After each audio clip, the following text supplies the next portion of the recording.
तो मैं आपके साथ एक और क्लासिक ब्यूटीफुल स्टोरी के साथ हाजिर हूँ।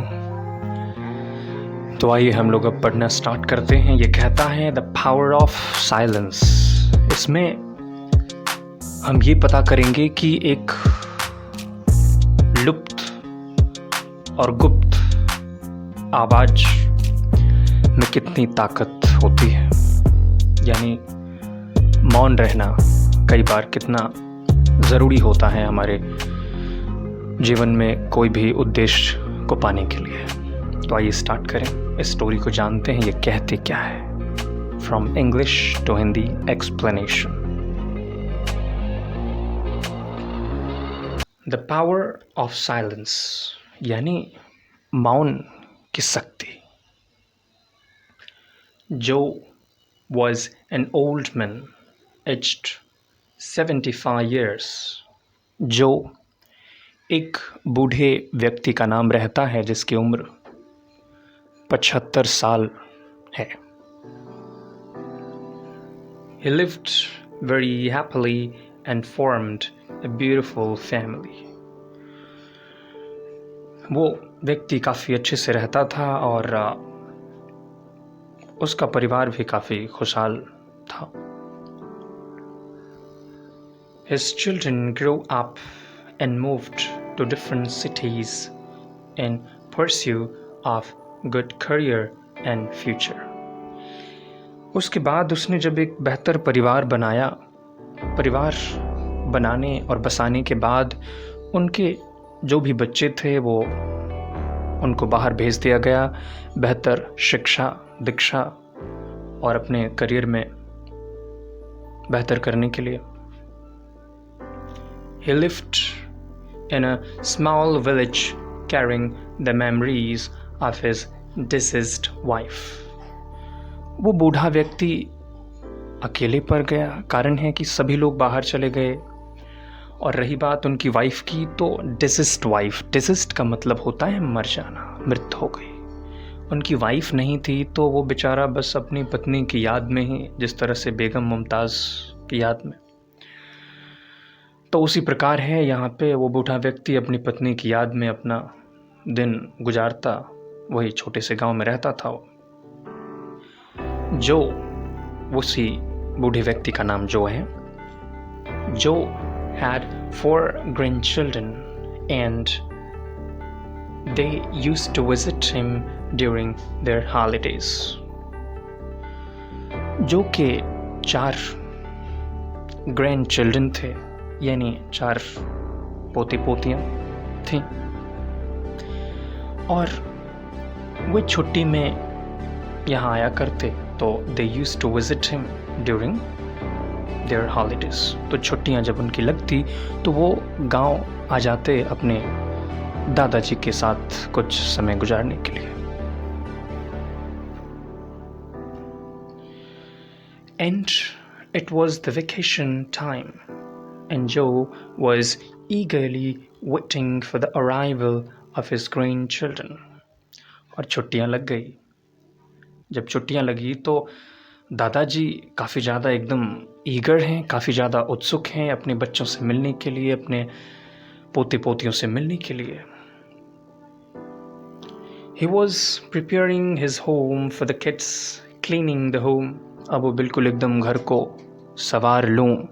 सवार दूं करने के चक्कर में लग गए, यानी अब चीज़ों को अच्छी तरह से वो सजाने लगे, बेहतर तरीके से, चाहे वो घर को सजाना हुआ, बच्चे के लिए कुछ सामान लाना हुआ, जैसे कि mowing the garden, arranging the household items, buying the favorite foods, dresses for the children, etc. अब वो घर को सजाने के लिए अब गार्डन सजाने लगे और छटैया कटैया करने लगे, और बाइंग द फेवरेट फूड्स, बच्चों को क्या पसंद है वैसा भोजन उन्होंने खरीद के लाया, बच्चों के लिए कपड़े लाए, आदि आदि etcetera. In the busy arrangements, he lost his favorite watch. अब उन सब चीज़ों को सुधारने, इधर उधर करने सही करने के चक्कर में अब उनका जो फेवरेट, काफ़ी कहेंगे कि क्लोज, जो उनके पास एक घड़ी थी, वो लॉस्ट हो गई, कहीं वो गुम हो गई।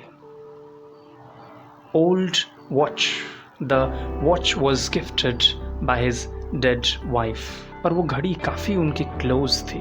घड़ी तो एक्चुअली हैंड वॉच है, तो क्लोज तो रहता ही है। काफ़ी ज़्यादा लगाव था। कारण ये था कि वो उनकी पत्नी के द्वारा दिया गया था, और उनकी पत्नी तो अब रही नहीं। तो जो लोग चले जाते हैं उनसे कुछ ज़्यादा ही गहरा रिश्ता रहता है, सामने रहते हैं तो खैर बात अलग है, छोड़िए।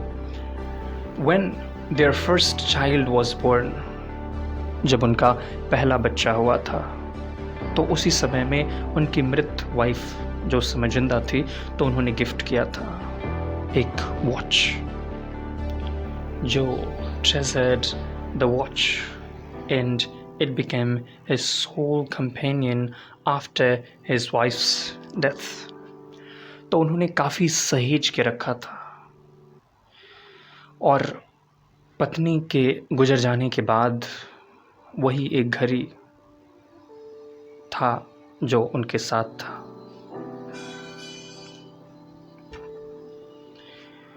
He forgot the watch missing and was happy receiving the kids at home।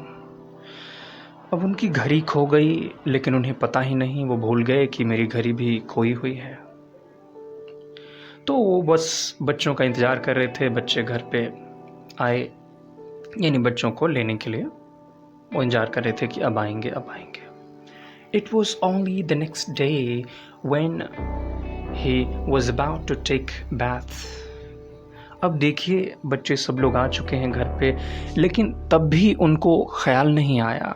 लेकिन ख्याल कब आता है? उसके ठीक अगले ही दिन जब वो नहाने के लिए जाते हैं। He remembered that the watch was missing। फिर उन्हें याद आया कि अरे, मेरी घड़ी कहाँ चली गई? He saw the watch last when he was arranging things in the barn। जब वो स्टोर रूम में, स्टोर रूम ऐसा होता है जहाँ पे घर की जो भी कबाड़ वाली चीज़ें हैं वो एक रूम में रखा जाता है। तो उन्हें याद आया कि अरे, मेरी घड़ी वहीं पे खो गई होगी जब मैं काम कर रहा था। He was shocked and very upset। बेचारा काफ़ी ज़्यादा दुखी हो गया और अबाक हो गया। His grandchildren asked him why he was so dull and asked him what troubled him। तो उनके बड़े बच्चे ने पूछा कि why he was dull, तो वो आज इतना उदास क्यों है, और ऐसी क्या चीज़ है जो उन्हें परेशान कर रही है। जो सेड, तो उस वृद्ध व्यक्ति ने कहा, Dear children, I lost the most precious watch I have ever had and I ever got in my life। मेरे प्रिय बच्चे, मैं सबसे बहुमूल्य चीज़ जो मेरे करीब था वो मैंने खो दिया, वो मेरे पास नहीं है। It was gifted by your grandma and I lost it while cleaning the home। वो गिफ्ट तुम्हारी दादी ने दिया था, जिसे मैंने साफ सुथरा करते समय खो दिया कहीं। I feel I like missing my heart। मुझे ऐसा लगता है कि मैंने अपने दिल को खो दिया। Joe was on tears and the grandchildren promised him that they would search the watch for him। तो उन सभी बच्चों ने दादाजी से प्रॉमिस किया। कारण ये था कि वो बोलते बोलते रोने लगे। फिर बच्चों ने प्रॉमिस किया कि दादाजी you don't worry, I will search your watch इंडेफिनिटली। तो उन्होंने कहा कि मैं आपको घड़ी खोज के दूंगा, आप चिंता न करें। One granddaughter asked grandpa, एक बड़ी पोती ने उनसे पूछा कि दादाजी, do you remember when you saw the watch last before it was missing? तो उनकी पोती ने कहा कि दादाजी क्या आपको याद है कि आपने लास्ट टाइम घड़ी कहाँ पे रखी थी, या मतलब जैसे आपके पास था तो आपको कब ख्याल आया कि ये खो गई, या कहाँ पे लगता है कि वो मिसिंग हो गई होगी? जो told, I guess when I was cleaning the barn, तो कहते हैं कि जब मैं कर रहा था वही कचरा वगैरह साफ कर रहा था उस रूम का, तो मैंने वहीं पे खो दिया। The children decided to search for the watch in the barn. तो बच्चों ने उसी बार्न में, उसी जगह पे खोजने का निर्णय लिया और वो खोजने लगे। The barn was full of waste materials, books, scraps, broken furniture, etc. तो बच्चे जब वहाँ खोजने गए तो उन्होंने देखा कि काफ़ी बेकार सारा मटेरियल वहाँ पड़ा है, जैसे कुछ किताबें हैं, कुछ स्क्रैप्स हैं, कटे पटे पुराने कुछ चीज़ें, कुछ ब्रोकन फर्नीचर, कुछ टूटे फूटे फर्नीचर हैं, यानी काठ का सामान है, लकड़ी का सामान है। The children searched for more than 2 hours with help of Joe and a servant. तो बच्चे ने और उनके जो वहाँ पे थे नौकर ने और दादाजी ने खुद ही, यानी वही जो ने, बिल्कुल लगातार 2 घंटे तक खोजता ही रहा, but could not find it, लेकिन मिला ही नहीं। Joe was completely shattered and asked the children to stop searching as they could not find anything. तो जो ने फिर, जो बेचारा काफ़ी ज़्यादा कंप्लीटली शैटर्ड हो गया, काफ़ी ज़्यादा वो एकदम बिखर सा गया। एंड आस्क्ड द चिल्ड्रन, और बच्चे से कहा कि छोड़ो, कल की बात है, अब वो नहीं मिलने वाली है, हर जगह तो खोज लिया, अब नहीं मिल पाएगी। हिम्मत हार दी उन्होंने। फिर क्या होता है?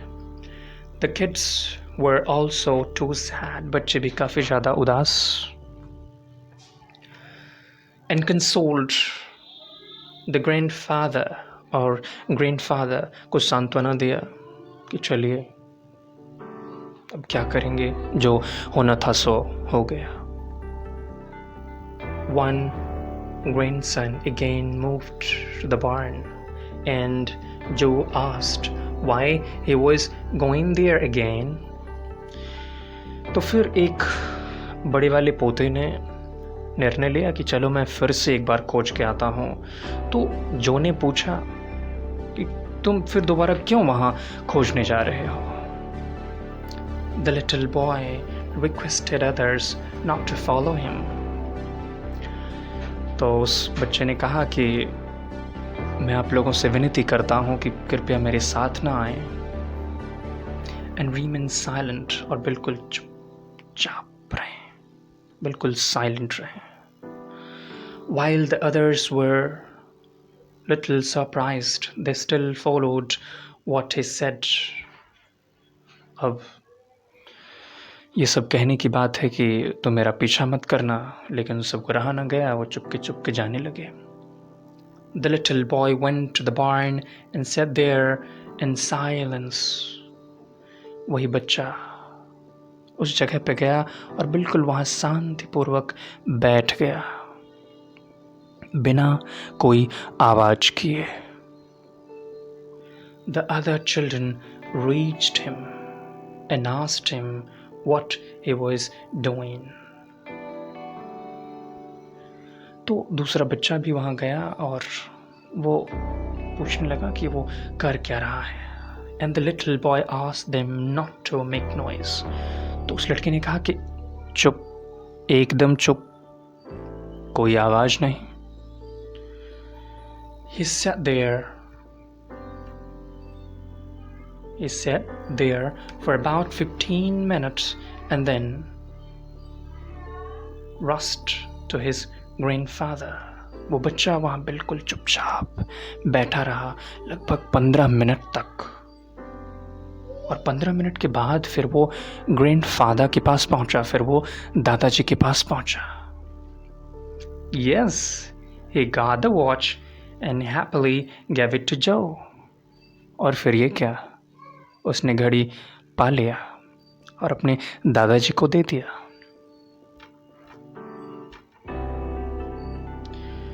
He was surprised and asked how he was able to find it. काफ़ी ज़्यादा सब लोग सरप्राइज हो गए और उनसे पूछा कि तुमने ये कैसे कर लिया. फिर वो आगे कहते हैं, The little boy replied.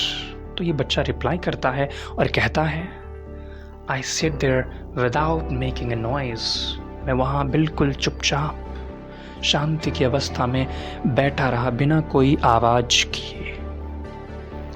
And the barn was so silent. वो बिल्कुल जगह शांत था. After a few minutes, कुछ मिनटों बाद, I heard the tick-tick sound and found the watch. कुछ समय बाद मुझे आवाज़ सुनाई दी, टिक-टिक, और बस मुझे घड़ी मिल गई. Joe hugged him and thanked the little boy. जो ने उसे हग किया. हग का मतलब यहाँ लैट्रिन करना नहीं है, हग का मतलब गले लगा. Joe hugged him and thanked the little boy. और उस बच्चे को दादाजी ने गले लगाया और उसे धन्यवाद किया. This is the power of silence. तो यही होती है मौन की शक्ति. If we stay calm, we can find the solution very easily. अगर हम लोग अपने घर में थोड़ी देर के लिए भी रोज शांति से बैठे तो दुनिया का कोई भी कठिन से कठिन उलझा हुआ काम बहुत ही आसानी से सुलझा सकते हैं. तो यही है आज की क्लासिक स्टोरी. आपको कैसी लगी मुझे कमेंट में प्लीज़ बताएं. और आपको किसी प्रकार की अलग प्रकार की अगर स्टोरी चाहिए, कुछ आपको मुझे सजेस्ट करना हो, तो please let me know in the comment box. Thank you so much. I'll see you in the next video.